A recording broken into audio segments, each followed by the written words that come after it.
Today is a history and somewhat of a cooking lesson. The topic for today is the Dragon Boat Festival. The Dragon Boat Festival is celebrated on the 5th day of the 5th month on the Chinese calendar. This year, it was on June 14th. Now, what is the Chinese calendar?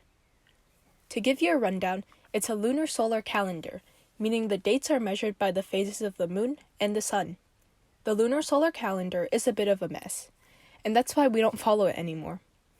Every 3 years or so, there'd be a 13th month added in, because 1 year only consists of 354 days.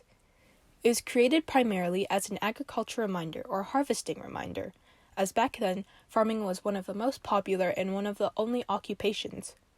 Back to the festival.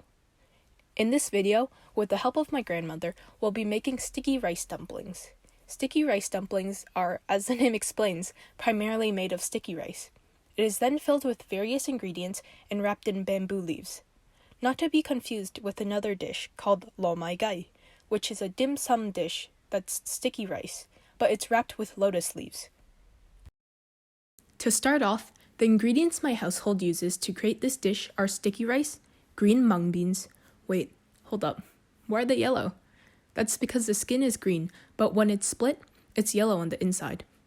Pork belly, salted duck egg yolks, black-eyed beans, and konpoi, which are dried scallops. However, this dish varies from family to family, region to region, and can be customizable in any way possible. Before we even start making the dumplings, we have to prepare the ingredients. The duck yolks have to be separated, and as you can see here, there's this layer of dirt-looking substance on the outside of the egg. This is actually a mixture of dirt, ashes from plants, salt, and water. It's a traditional way to preserve the egg and to make it salty. The layer has to be washed off, and as you can see here, the yolks are then separated very poorly by yours truly. The rest of the ingredients, other than the pork, are soaked in water overnight to make it softer and take less time to cook later on. The next morning, the water is dumped out and the ingredients are washed and drained before salting.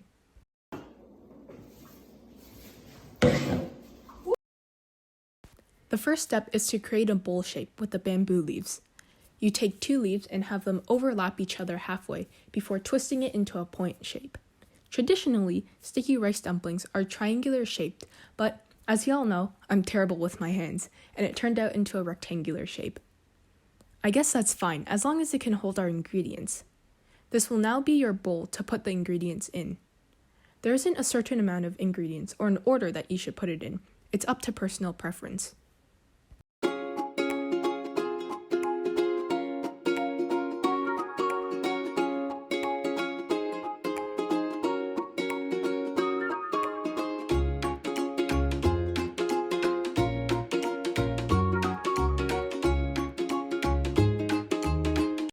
Now it's time to close this dumpling. Fold the excess leaves, closing the package so no filling leaks out. If there are too many ingredients and you can't close it, you can add additional leaves to close it up. Then it'll be tied with string and the excess leaves will be cut before putting it into a pot.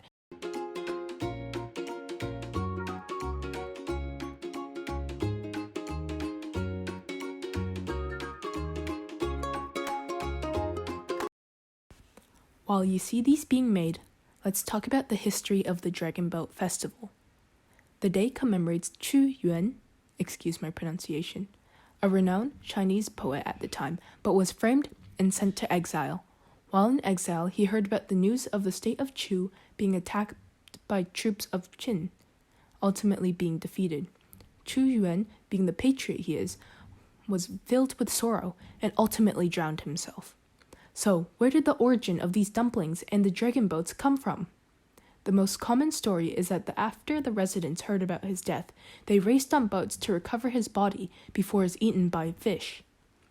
Others made these sticky rice dumplings to drop into the river so the fish wouldn't eat the corpse.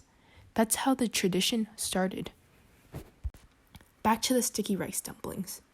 After you make them, put them into a pot and boil it for over 2 hours straight.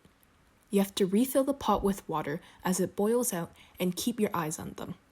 After 2 hours, take them out and they're finally ready to eat. I highly don't recommend to make this. It's labor-intensive, time-consuming, energy-consuming, and on top of all that, it's really messy. In addition, each of these ingredients have a distinctive smell that may not be pleasing to some, such as me. While boiling, the smell of bamboo leaves fill the entire area. That's why it's cooked outside. The only reason why my family makes them is because we make over 300 of these things. They then get sent to family, relatives, cousins, etc. The most ironic part of this is I don't even eat them. I don't really like the texture of it. It's really mushy. In conclusion, just buy them at a local Asian grocery store or a place that specializes in these. They should be there year-round, or especially during this time of year. Well, I warned you here. If you're gonna still make this, good luck. And if not, well, thank you for watching.